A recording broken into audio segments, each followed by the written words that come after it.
નમસ્કાર, હું છું પ્રિયા અને તમે જોઈ રહ્યા છો જનતા કી જાણકારી ન્યૂઝ। નજર કરીએ આજના સમાચાર ઉપર। અમરેલીમાં જૂના માર્કેટિંગ યાર્ડ બાજુ ગેસ પાઇપલાઇન લીકેજથી લાગી ભયાનક આગ, ફાયર ટીમનો સમયસર બચાવ પ્રયાસ। અમરેલી શહેરના જૂના માર્કેટિંગ યાર્ડ વિસ્તારમાં આજે અચાનક ગેસ પાઇપલાઇન લીકેજ થતાં ભારે આગ લાગવાનો બનાવ બન્યો છે। ઘટનાની જાણ થતાં જ ફાયર સ્ટાફ તાત્કાલિક ઘટના સ્થળે દોડી ગયા હતા અને આગને કાબૂમાં લેવા માટે પાણીનો મારો ચલાવી તાત્કાલિક કામગીરી શરૂ કરી દીધી છે। પ્રાથમિક માહિતી મુજબ ગેસ લીકેજ બાદ ચિંગારી લાગતા આગ વિકરાળ સ્વરૂપ ધારણ કરી રહી હતી।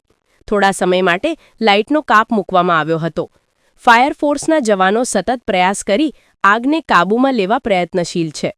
સદનસીબે આ ઘટનામાં કોઈ જ જાનહાનિ થઈ નથી। આગ લાગવાની સાચી કારણભૂત પરિસ્થિતિ અંગે તપાસ હાથ ધરાઈ છે।